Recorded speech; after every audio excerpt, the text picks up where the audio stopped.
news, Sanwo-Olu suspends Lapscar bus over Ikoyi building collapse.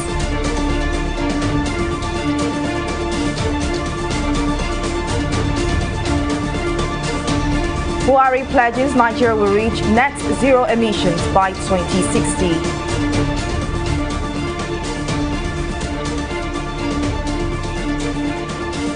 And Nigeria joins the world to mark International Day to end impunity against journalists.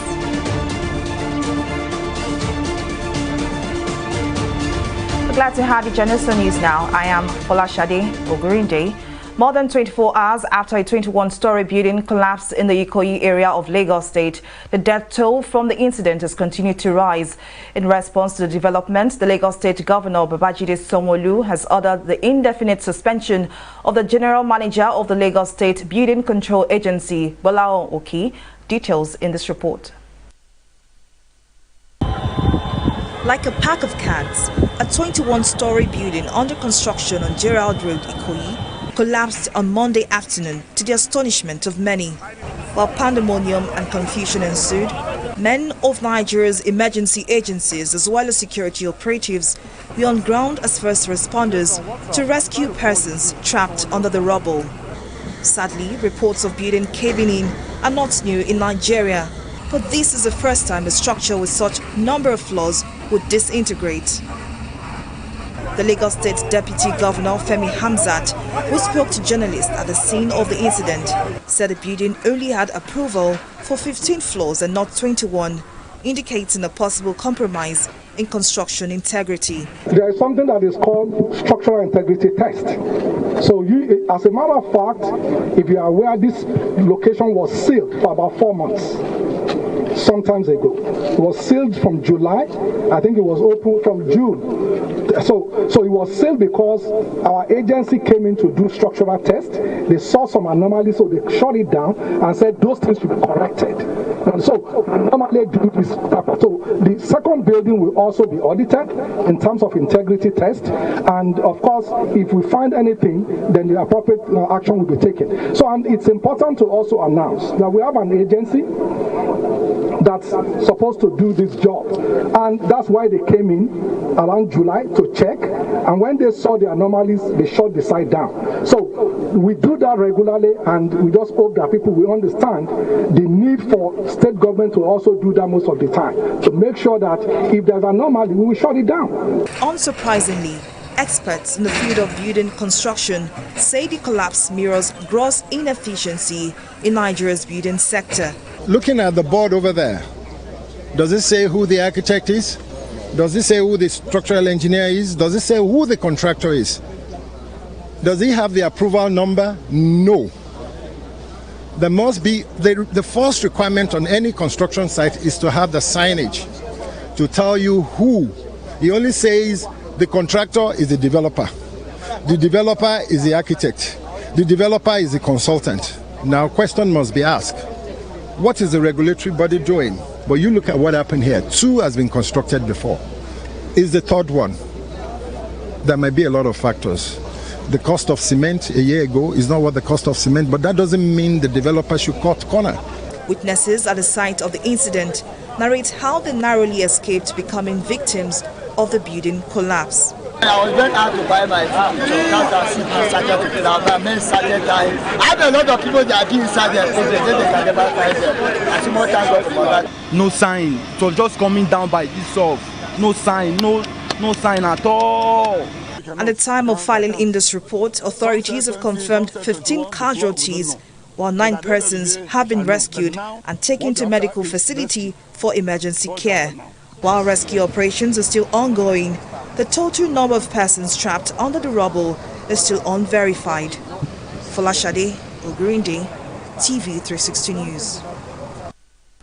Meanwhile, the Inspector General of Police, Usman Alkali Baba, has pledged the support of the Nigerian police force to ensure rescue operations at the site of the building collapse is hitch-free and efficient. The Inspector General of Police gave the assurance during his visit to the site of the collapse, where rescue efforts are in top gear. The police force, while commiserating with the victims of the collapse, assured that thorough investigation will be carried out by security operatives and relevant stakeholders to avoid a recurrence. There is a rescue operation that is going on, and in any rescue operation, the police and other safety agencies are part and parcel of safety operations, particularly in maintaining crowd and controlling the crowd and so forth. We also have other support that we can give to the safety operation officers. So I'm here to sympathize with all that are involved and also encourage those who are doing the safety operations to go about it professionally while we provide the adequate security for people, for them to do their job. I think we need to strengthen regulations that are necessary when constructions of such nature are going to take place. It's not that we don't have it, and we just need to strengthen them. Regulations that require such massive buildings, what and what is required to be done, and who are supposed to take charge of leading such operation, leading such construction. There are professionals that requires to be part and parcel of the building. There are engineers, structural engineers, civil engineers that needed to prescribe things that will hold such a building. So I think it is supervision that needed to be strengthened. Yeah, there is going to be an investigation, but the investigation will encompass professional touch. In any investigation where expert opinion is needed, the police will incorporate an expert. If you are investigating a case of homicide, you need to bring a doctor. If you are investigating a case of rape, you need to bring a professional who will tell you there is this. So in such investigation, there is also going to be involvement of professional competence. President Muhammadu Buhari has expressed optimism about Africa's ambition to restore over 100 million hectares of the degraded landscape for productive agriculture. President Buhari made the remark at the ongoing Climate Change Summit in Glasgow, Scotland, which is a side event of the Great Green Wall Programme. During his remark, President Buhari commended the international partners for bringing environmental issues in Africa to the limelight, describing the Biodiversity Summit as a direct response to the request for support by African leaders on addressing Africa's environmental challenges. Nigeria participated in drafting and harmonizing the result framework for the accelerator with 5 cardinal pillars to address the 2021-2030 decennial priority investment plan ambition of the Great Green Wall, with focus on the following: A, restoration of 100 million hectares of degraded land; B, sequestration of 250 million tons of carbon; C, creation of 10 million green jobs; D, resilient economic development in the various member states; E, capacity strengthening and development. As the effort to make available the financial resources already pledged by financial partners is still ongoing, Nigeria has taken further steps by approaching other technical partners for support. The partners include the Food and Agriculture Organization, United Nations Environment Programme, United Nations Development Programme, Global Environment Facility, with whom Nigeria is holding discussions on resource mobilization for ecosystem restoration. With all hands on deck and concerted efforts at land restoration by African leaders, I am optimistic that Africa's ambition to restoring over 100 million hectares of degraded landscape for productive agriculture is achievable. As Nigeria joins the rest of the world to mark the International Day to End Impunity for Crimes Against Journalists, the Attorney General of the Federation and Minister of Justice, Abubakar Malami, says no Nigerian journalist is targeted for witch hunt. The Attorney General of the Federation and Minister of Justice made this known at the Policy Dialogue on Protection of Journalists in Abuja. While Nigeria ranked 115th in the 2020 World Press Freedom Index, the Committee to Protect Journalists recently got Nigeria off the list of countries where journalists are murdered regularly. Well, moving on now, a federal Moving on now, a federal lawmaker representing Just South and Just East federal constituency in Plateau State, Duchin Dagos, has condemned the illegal impeachment of former Speaker of the Plateau State House of Assembly, Ayub Abok. Dachung said the Speaker was impeached due to his stance in condemning the ongoing killings and general insecurity in the state. Dachung called on President Buhari, the Senate President Hamad Lawan, and the Speaker of the House of Representatives, Femi Gbajabiamila, to urgently intervene to save democracy in the country. It's quite unfortunate that some days back, a kangaroo coup was carried out in the State House of Assembly in Plateau State, that 6 members of the House of Assembly carried out a coup impeaching or allegedly impeaching the Speaker, and one have to be so concerned that not just that he is my constituent, but as a defender of the Constitution of the Federal Republic of Nigeria, where Section 92, subsection 2 clearly stated that a Speaker of a State House of Assembly can only be impeached by a 2/3 members of the State House of Assembly. We are speaking because the Constitution has been murdered. And I want to use this opportunity, because we are not on session, to call on my colleagues to stand for what is right. The Chief of Staff to the President, Ibrahim Gambari, has laid a foundation for the construction of the presidential wing of the State House Clinic in Abuja. Speaking at the groundbreaking ceremony, Gambari said the edifice, when completed, will provide the needed Medicare for members of the presidency as well as other government officials. Our correspondent, Abisola Adebayo, has the details. Following persistent demand for an up-to-date medical facility at the presidential villa, President Muhammadu Buhari in October approved the construction and equipping of a state-of-the-art 14-bed space clinic at the cost of 21 billion naira. The construction of the facility has finally taken off. At the construction site, Chief of Staff to the President, Ibrahim Gambari, performed the groundbreaking ceremony of the project.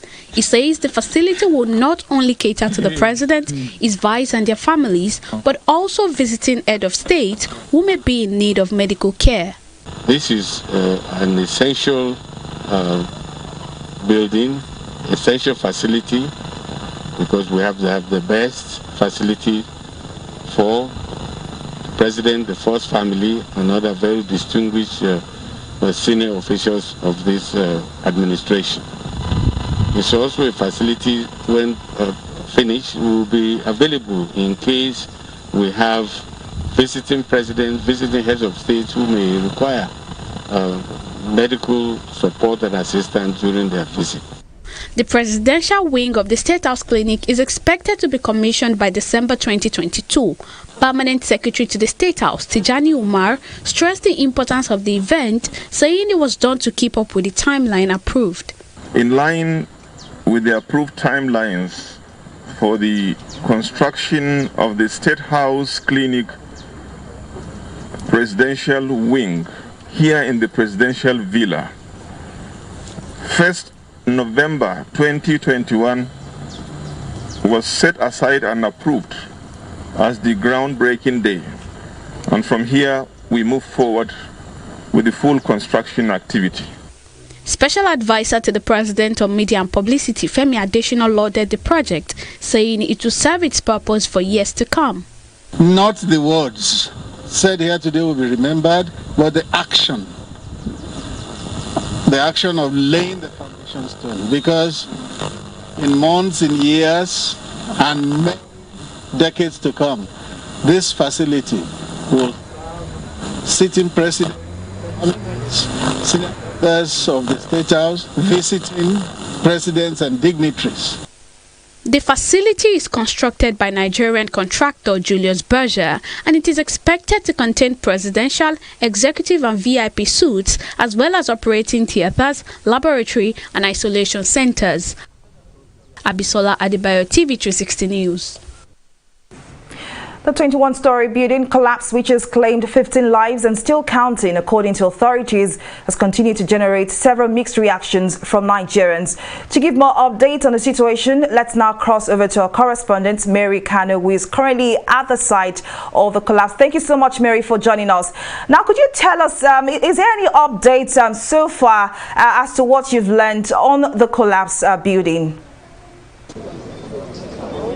All right, thank you, Folashade. Well, the update we have now is that about 15 bodies have been recovered from the site, while about 9 people have been rescued so far. Earlier, we had the Inspector General of Police, Usman Al-Khali Baba, who also came to the scene of the collapse, and he, according to him, the perpetrators of, those who constructed the building with inferior materials would be brought to book. He also sympathized with those who lost their relatives, their loved ones at the collapse of the building right here on Gerald Road. That's just the latest development. Well, another thing is the Lagos State Governor has suspended the general manager of the head of a building control in Lagos State. So these are the only things that have changed so far.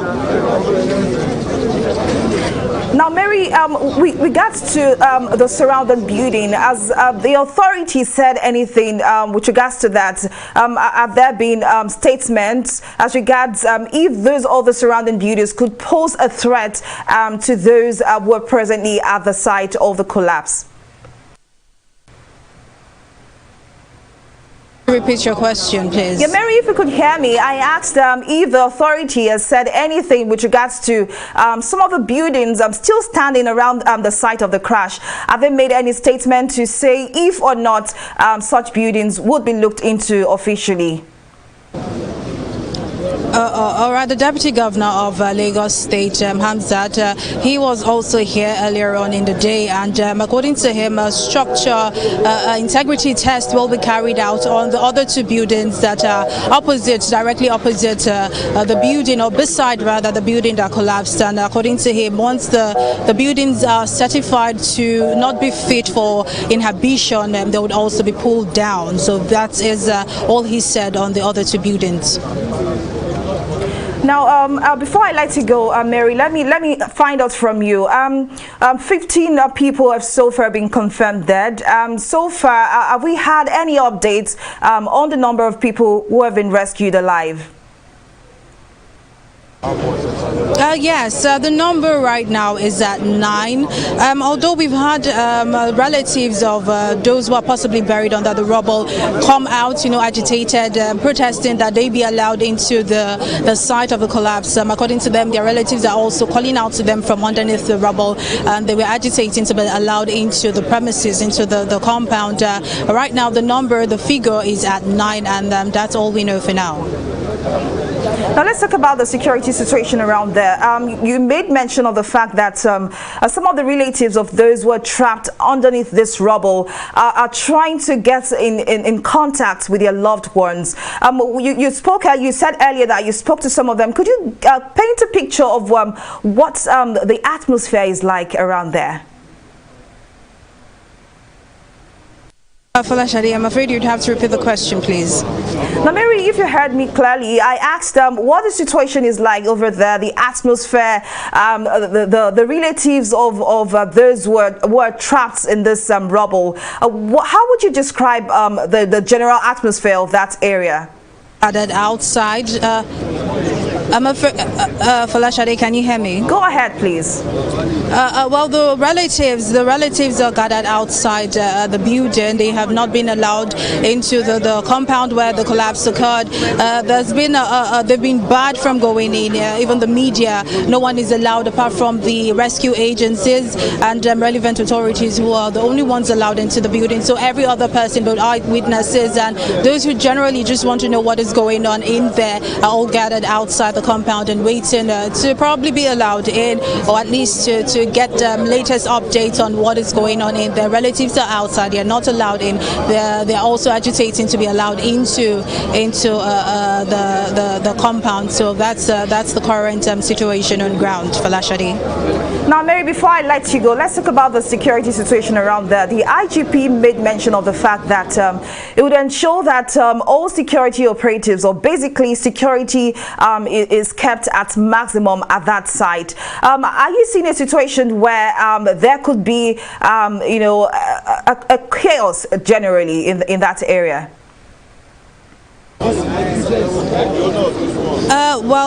With the relevant security agencies around, we have the police, we have the soldier, we have the army right here. There hasn't been any security breach so far. Everything has been kept under control. Even when it seems like it's about to go out of control, everything is put in place by the security agents, and so far they've been doing well by keeping people outside and maintaining peace around this area. Well, thank you very much, Mary, for bringing us that update on the site of the 21-story building that collapsed last Monday, yesterday, that's Monday afternoon. But we'll take a break here, but still to come, Tottenham appoints Antonio Conte as manager. Details of the story and more right after this break.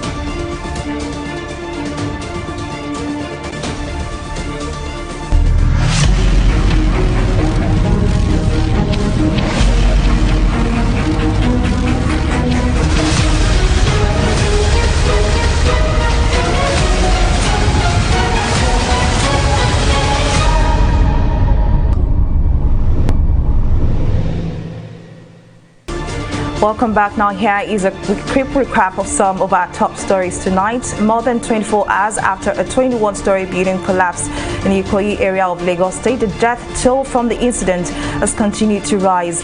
In response to the development, the Lagos State Governor Babajide Sanwo-Olu has ordered the indefinite suspension of the General Manager of the Lagos State Building Control Agency, Gbolahan Oki. Well, we also told you that as Nigeria joins the rest of the world to mark the International Day to End Impunity for Crimes Against Journalists, the Attorney General of the Federation and Minister of Justice, Abubakar Malami, says no Nigerian journalist is targeted for witch hunt. The Attorney General of the Federation and Minister of Justice made this known at the Policy Dialogue on Protection of Journalists in Nigeria. While Nigeria ranked 115th in the 2020 World Press Freedom Index, the Committee to Protect Journalists, CPJ, recently got Nigeria off the list of countries where journalists are murdered regularly. But in case you missed any of our news bulletin or for more updates, do log on to our website on www.tv360nigeria.com. You can also follow us on our social media platforms on Twitter, Instagram, YouTube, and Google Plus at TV360 Nigeria. On Facebook, we are at TV360 Online.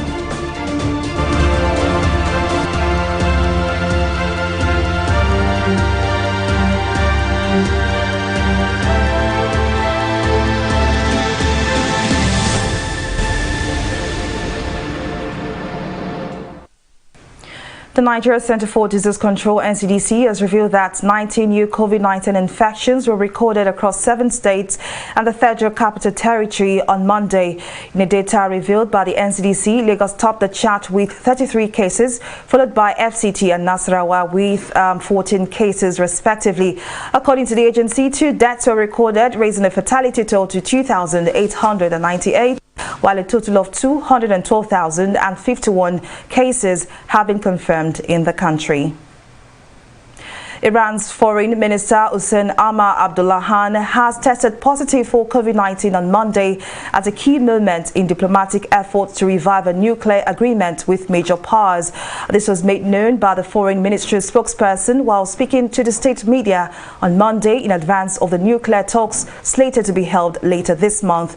According to the spokesperson, the Foreign Minister's condition is satisfactory and will continue his daily duties from quarantine. Meanwhile, more than 126,000 people have died from the virus in Iran, while more than 5.9 million cases have been reported since the outbreak of the pandemic in February 2020. I'll take another break here. I return with more stories. Just stay with us.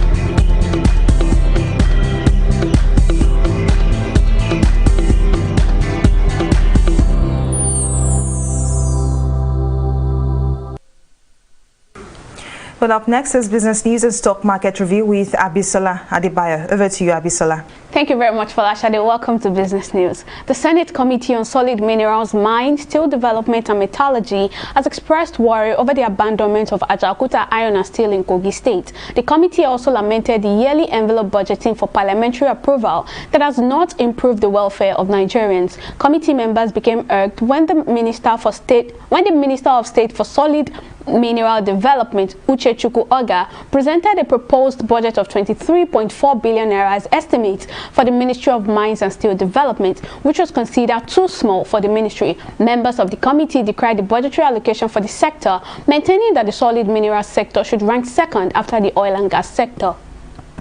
You cannot explain why you will not put enough money in solid mineral.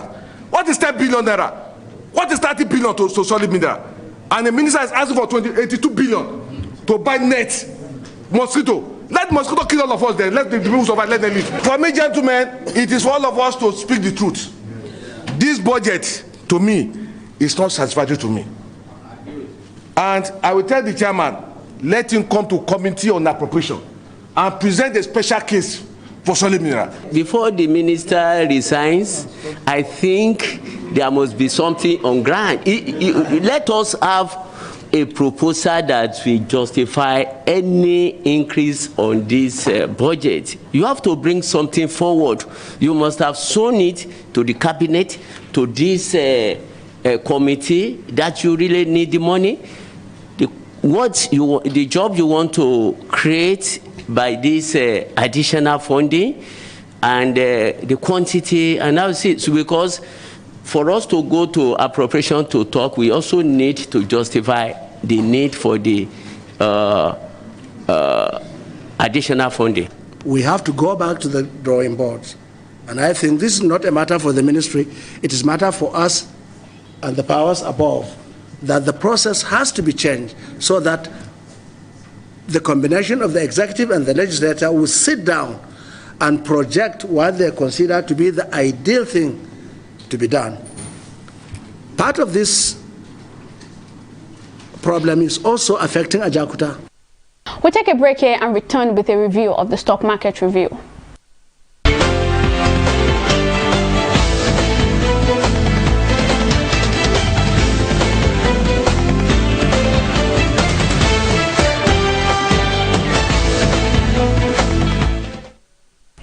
The stock market of the Nigerian Exchange Limited reversed prior day's loss with a gain of 0.09% amid investors' renewed interest on 21 stock.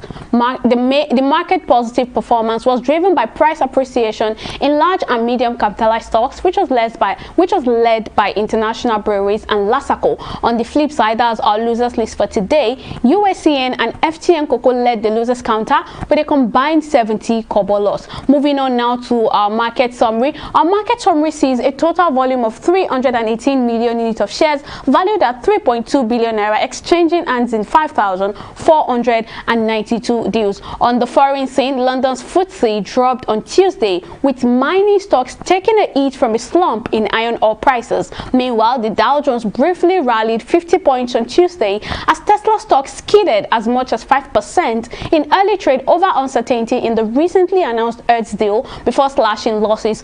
Nevertheless, it still ended in the positive territory. Japan stocks Nikkei closed today on a positive note at 0.43% decline. That's all on stock market review. Over to Folashade for the rest of the news.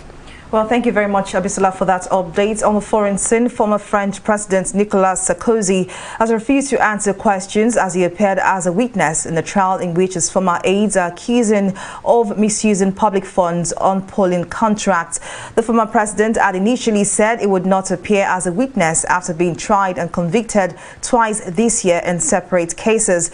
The 66-year-old was thereafter ordered by a judge to appear as a witness in the trial about the opinion polls commissioned during his time as president. Sarkozy was president from 2007 until 2012, and he lost presidential immunity from legal prosecution a month after he left office, and has since faced investigations into alleged corruption, fraud, favoritism, and campaign funding irregularities. But up next is Entertainment Reporter News Now.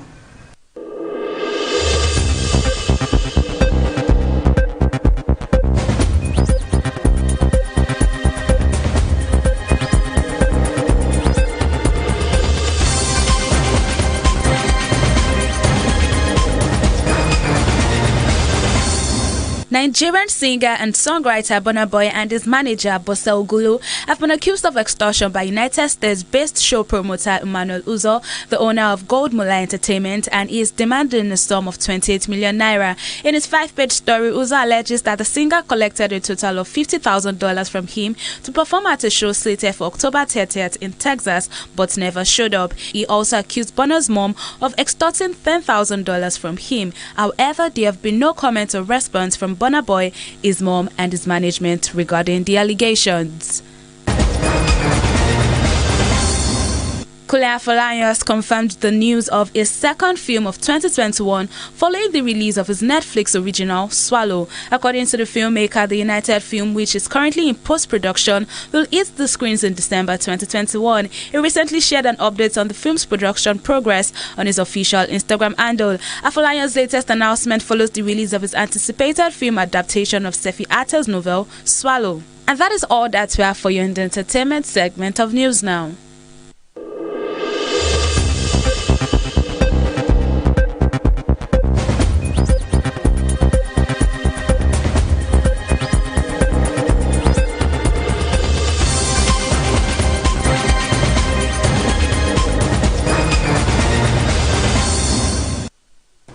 Away from entertainment now to the sporting scene, Tottenham Hotspur has appointed former Chelsea, Juventus and Inter Milan coach Antonio Conte to replace Nuno Santo.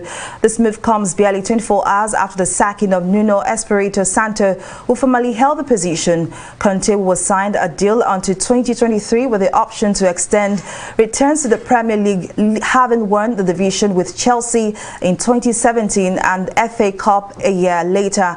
He also won Serie A title in the 2020-2021 season during his spells at Juventus and Inter Milan. And it's a wrap on our news bulletin. Thank you so much for watching. I am Fola Shade. Green Day. Bye for now.